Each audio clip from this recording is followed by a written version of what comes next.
का स्वागत है मेरे चैनल जिसका नाम है मिसेस आनंद क्लासेस और मैं हूँ स्मृति। तो लास्ट क्लास हमने पार्ट 3 किया था चैप्टर का। अब हम लोग चैप्टर नंबर 10 आज ग्रेविटेशन करेंगे। ओके, लास्ट क्लास हमने force and its motion, laws of motion का पार्ट 3 किया था और चैप्टर को कंप्लीट किया था।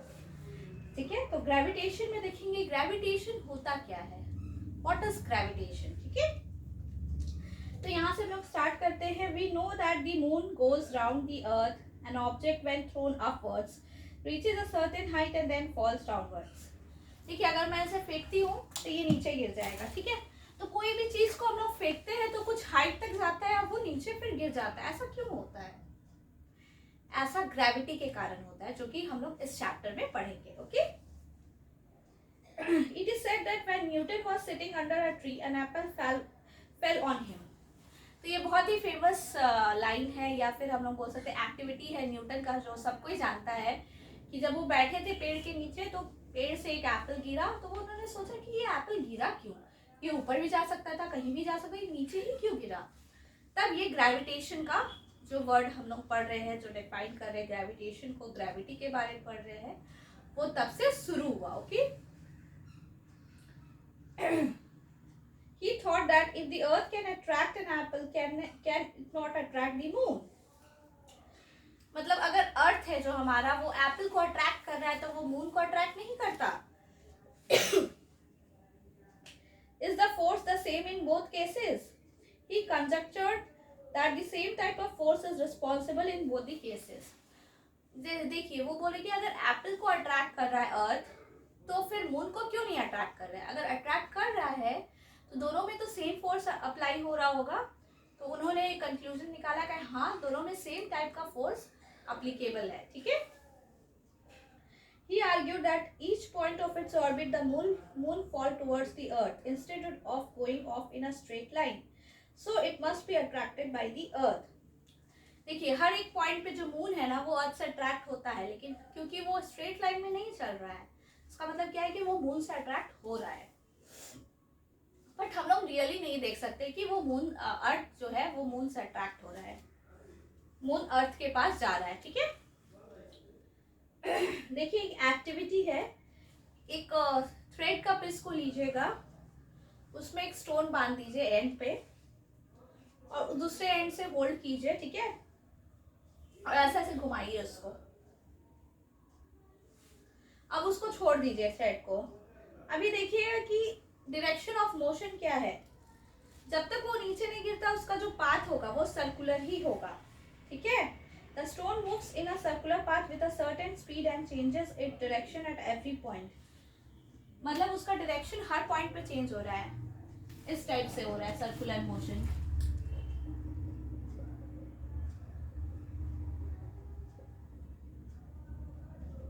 यहाँ पे कुछ डायरेक्शन है, यहाँ पे कुछ है, तो हर पॉइंट पे डायरेक्शन चेंज हो रहा है।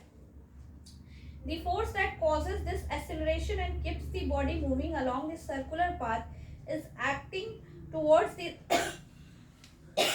sorry, अभी सब तरफ ये चला हुआ है, खांसी, सर्दी, कफ एंड कोल्ड, वो मुझे भी हो गया है, तो सॉरी आप लोगों को डिस्टर्ब करने पे। This force is called the centripetal, meaning center seeking force। ठीक है, अब देखिए ये जो है ना, ये सब साइड से ये सेंटर पे एक्ट हो रहा है। ठीक है, तो इसको क्या बोलते हैं? Centripetal force. ठीक है, सेंट्रीपिटल फोर्स, सेंट्रीपिटल फोर्स। ठीक है, इसका मतलब क्या होता है, ये क्या है, एक बार ध्यान से देख लीजिए। SCENTRI है, मैं इसको फिर से लिख देती हूँ। सेंट्रीपिटल फोर्स बोलते हैं इसको। ठीक है,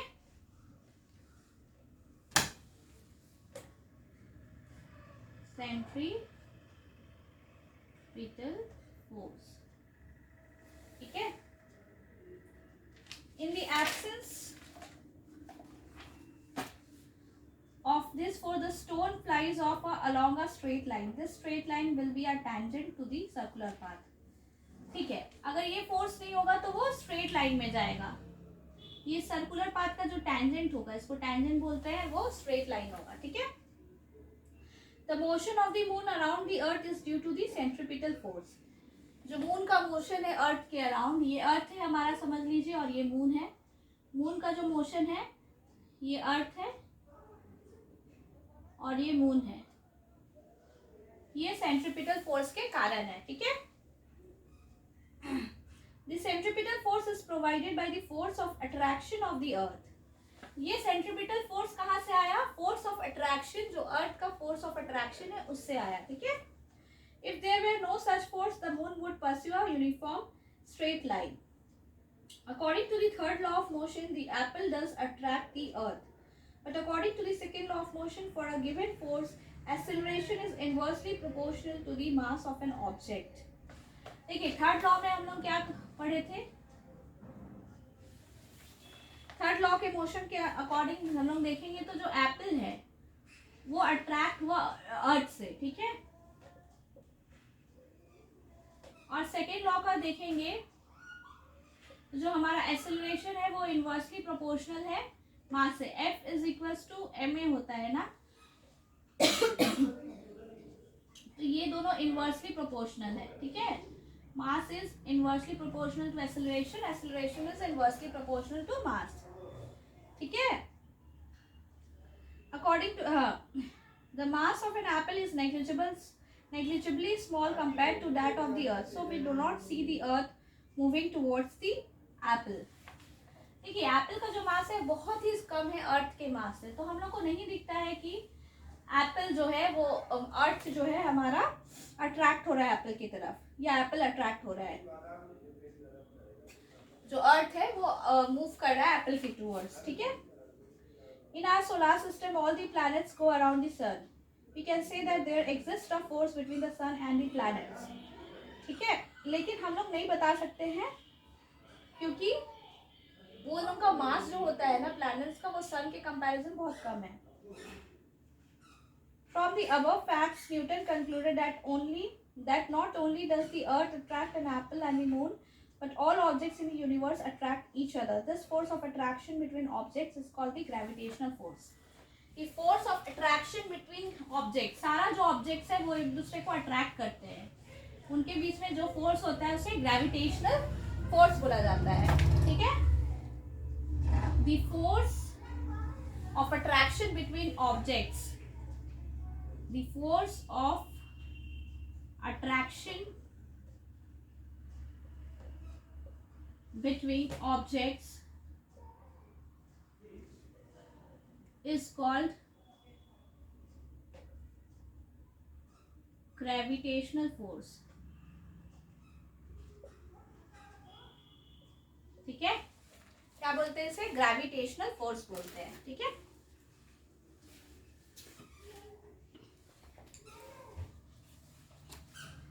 अब हम लोग देखेंगे यूनिवर्सल लॉ ऑफ ग्रेविटेशन क्या होता है। यूनिवर्सल लॉ ऑफ ग्रेविटेशन क्या होता है, देखिए यूनिवर्सल लॉ ऑफ ग्रेविटेशन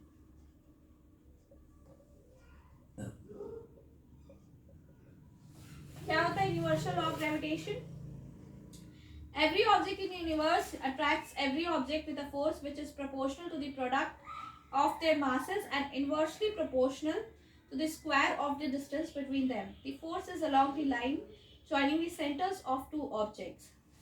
चलिए हम लोग एग्जाम्पल से देखते हैं। एक ऑब्जेक्ट लेते हैं यहाँ पे, इनका सेंटर से अट्रैक्ट होता है, ठीक है। जो स्ट्रेट लाइन ज्वाइन होता है सेंटर पे उससे अट्रैक्ट होता है, ठीक है। इस दोनों के बीच में डिस्टेंस मान लीजिए d है, ठीक है। इनका मास m मान लीजिए और इसका स्मॉल m मान लीजिए, ठीक है। अब क्या है? According to the universal law of gravitation, the force between two objects is directly proportional to the product of their masses. मतलब इस दोनों के बीच में फोर्स क्या है? डायरेक्टली प्रोपोर्शनल है किसके? Product of masses. तो इसका मास m है और इसका मास भी m है, स्मॉल m। तो ये पहला स्टेटमेंट आया लॉ ऑफ ग्रेविटेशन से कि force is directly proportional to the product of the masses of the objects. Objects के मासेस से डायरेक्टली प्रोपोर्शनल है फोर्स। क्लियर है? तो पहला लॉ ऑफ ग्रेविटेशन का स्टेटमेंट ये है। दूसरा क्या है? And the force between two objects is inversely proportional to the square of the distance between them. अब क्या है? फोर्स क्या है? Inversely proportional to the square. Square मतलब होता है 2 टाइम्स। डिस्टेंस कितना है? d, तो square of the distance between them. तो अगर हम ये दोनों इक्वेशन को 1 और 2 मान ले तो क्या हो जाएगा? Force is directly proportional to the masses and inversely proportional to the square of the distance. अगर मान लेते हैं हम यहाँ पे ये प्रोपोर्शनलिटी का साइन को हटाने के लिए हम लोग को एक कांस्टेंट देना पड़ता है, ये रूल है। तो ये कांस्टेंट देंगे तो क्या होगा? फोर्स g, कांस्टेंट हम लोग m मान लिए तो क्या हो गया? g आ गया। ये जो g है वो कहलाता है यूनिवर्सल ग्रेविटेशनल कांस्टेंट। ये क्या है? Universal gravitational constant. ठीक है, ये यूनिवर्सल ग्रेविटेशनल कांस्टेंट कहलाता है।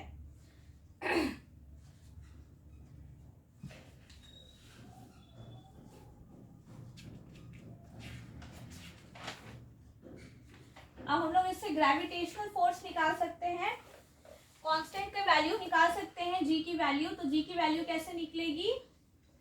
देखिए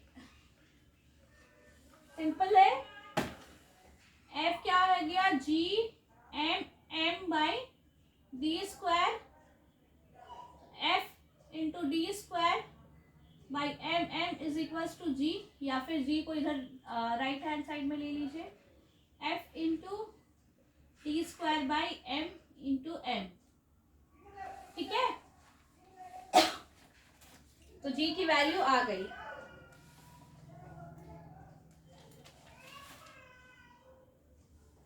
The SI unit of G can be obtained by इसका यूनिट सब्स्टिट्यूट कीजिएगा। SI यूनिट क्या है? फोर्स का, डिस्टेंस का और मास का।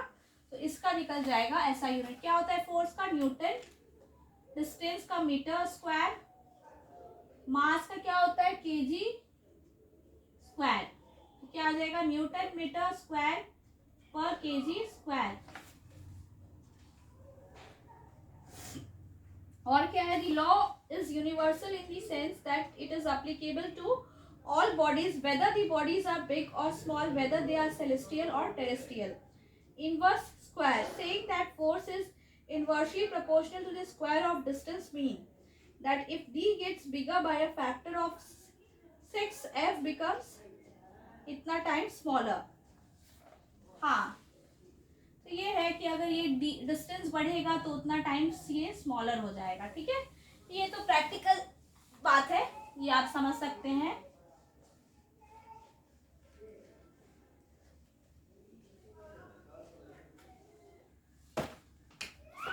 एक एग्जाम्पल देख लेते हैं हम लोग, example 10.1। The mass of the earth is 6 into 10 to the power 24 kg। m ले लीजिए, 6 into 10 to the power 24 kg। Excuse me. And the moon is, moon का कितना है? m1 ले लीजिए, m2 कितना है?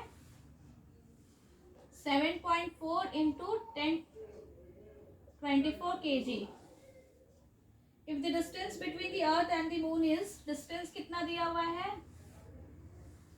3.84 into 10 to the power 5 kilometer। Calculate the force exerted by the earth on the moon। G की वैल्यू दी हुई है ग्रेविटेशनल कांस्टेंट की 6.7 into 10 to the power -11 newton metre square पर केजी स्क्वायर। ठीक है, अब हम लोग को निकालना क्या है? फोर्स। फोर्स अभी हम लोग ने पढ़ा क्या होता है? Product of the masses. तो इसका ले लीजिए मासेस का प्रोडक्ट 7.4 इंटू डिवाइडेड में क्या है? डिस्टेंस का square 3.84 10 to the power 5 square. ठीक है, ये किलोमीटर में, तो हम लोग को इसका यूनिट चेंज करना होगा, इसको मीटर में करना होगा। तो हम लोग इसको मीटर में कैसे कर सकते हैं, इंटू 1000, तो ये मीटर हो जाएगा। तो यहाँ पे 10⁻³ कर लीजिए, ठीक है, उसका स्क्वायर। तो इसे सॉल्व कीजिएगा, फोर्स कितना आ जाएगा, जी की वैल्यू भी दी है 6.7 इंटू 10⁻11। यहीं पे लिख देती हूँ मैं, फिर से लिखना नहीं पड़ेगा।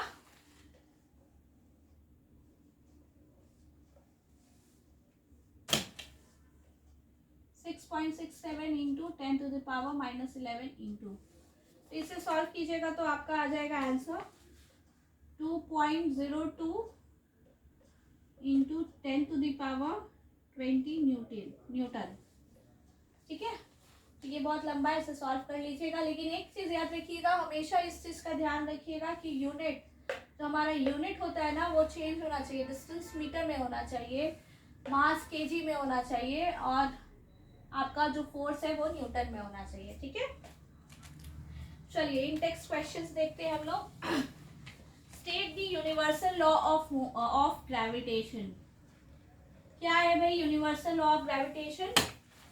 According to the universal law of gravitation क्या होता है, force is directly proportional to the masses of the object, product of the masses of the objects, and inversely proportional to the distance between them। देखिए page number आपका 132 में दिया हुआ है,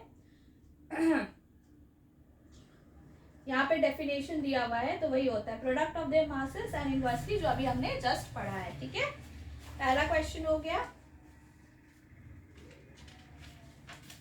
दूसरा क्वेश्चन क्या है, write the formula to find the magnitude of the gravitational force between the earth and an object on the surface of the earth. Same formula होगा।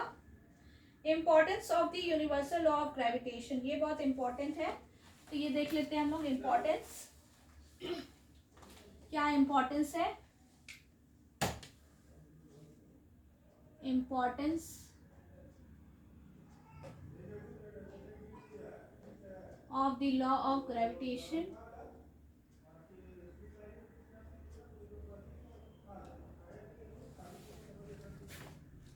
पहला है the force that binds us to the earth, the motion of the moon around the earth, the motion of planets around the sun, the tides due to the moon and the law. The universal law of gravitation successfully explains several phenomena which were believed to be unconnected। क्या क्या unconnected था, force जो bind करता है earth को, force the motion जो moon का होता है अराउंड द अर्थ, प्लैनेट्स का motion around the sun, and the tides जो सी टाइड होता है वो। ठीक है,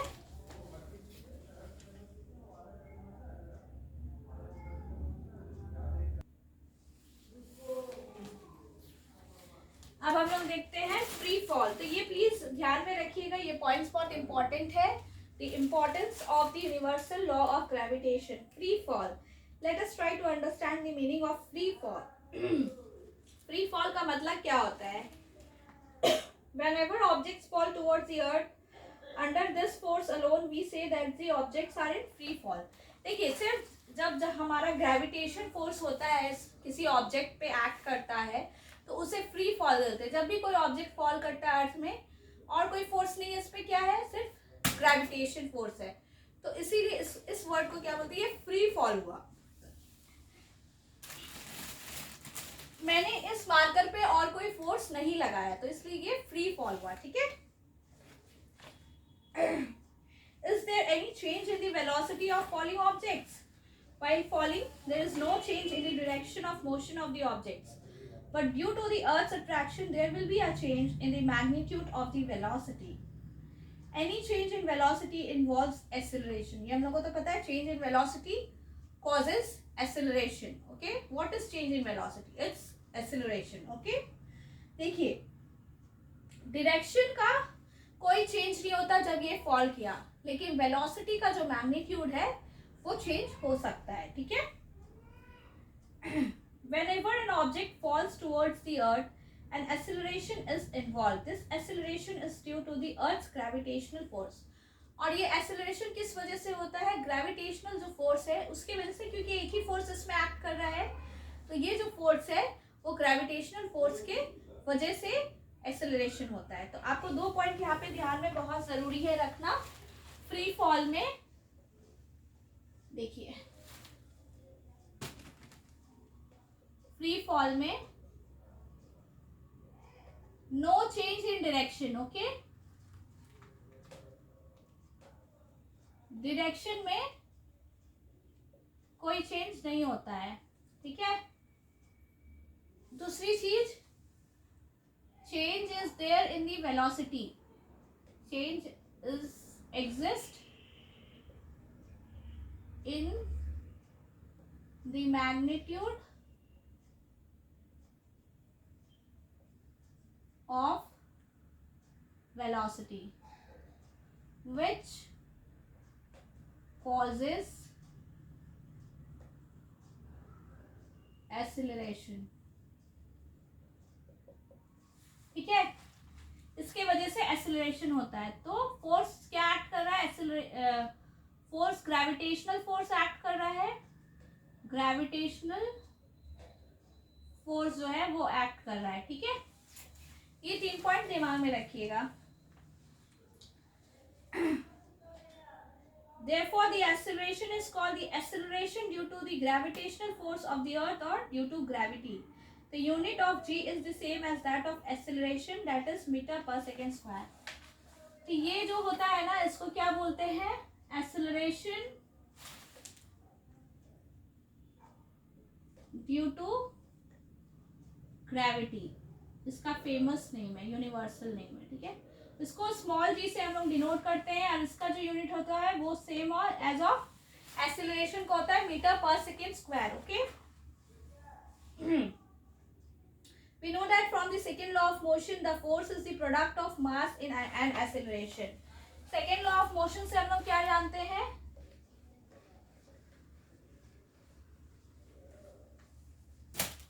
जो फोर्स है वो क्या है? मास इंटू एक्सेलरेशन से प्रोडक्ट होता है। तो मास को मास रहने देते हैं और इसको जी में कन्वर्ट कर देते हैं। ग्रेविटी के वजह से जो एक्सेलरेशन होता है, acceleration due to gravity, okay. अब जो हम लोग फोर्स निकाले थे पहले, ठीक है, फोर्स निकाले थे ना अभी law of universal law of gravitation के वजह से, तो क्या था? G product of masses in divided by D square, distance का स्क्वायर। तो इस फोर्स की वैल्यू को यहाँ पुट कर देते हैं, ठीक है। तो क्या आ जाएगा देखिए,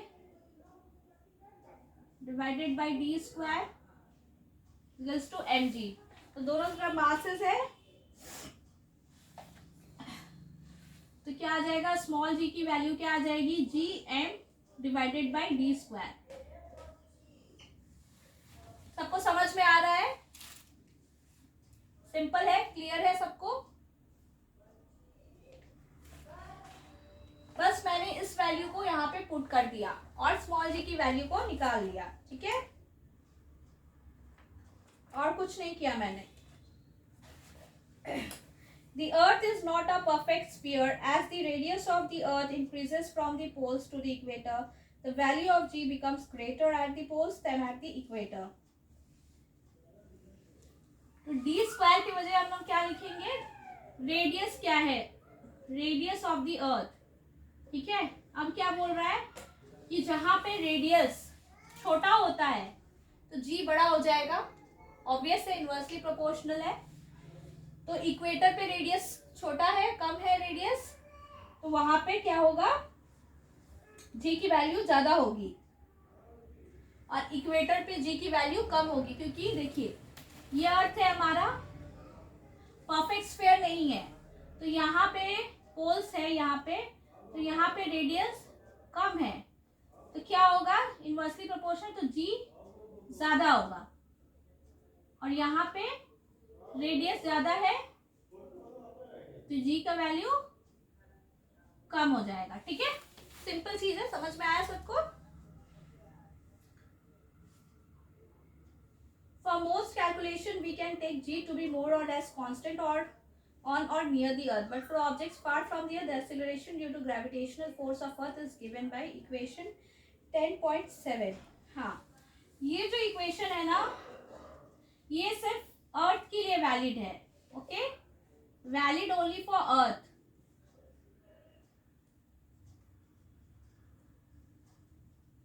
अर्थ के बाहर का कोई भी कैलकुलेशन लेंगे तो हम लोग डी स्क्वायर लेंगे, अर्थ के अंदर का जो भी लेंगे वो रेडियस लेंगे अर्थ का, ठीक है।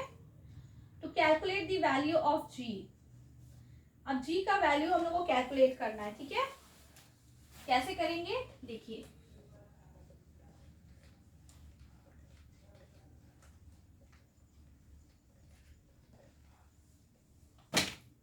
अभी हमने पढ़ा जी क्या होता है,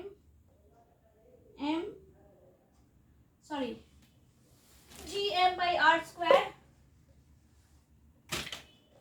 G M by R square, ठीक है। तो जी की वैल्यू हम लोग ले लेंगे 6.67, कांस्टेंट है ये, 10 to the power -11। Mass of the earth हम लोग ले लेंगे, अर्थ का मास लेंगे 6, क्या होता है 6 into 10 to the power 24 divided by radius क्या है 6.4 इंटू 10 टू द पावर 6, ठीक है।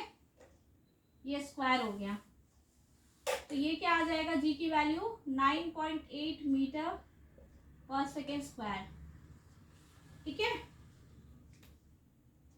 सभी को समझ में आया ये वैल्यूज क्या है, ये अर्थ का वैल्यूज लिया, ये तो कांस्टेंट है, ये अर्थ का मास है, ये अर्थ की रेडियस है, इसको लेके हम लोग पुट करेंगे तो ग्रेविटेशनल जो फोर्स है, sorry acceleration due to gravity है, वो क्या आ जाएगा 9.8 मीटर पर सेकेंड स्क्वायर, ठीक है।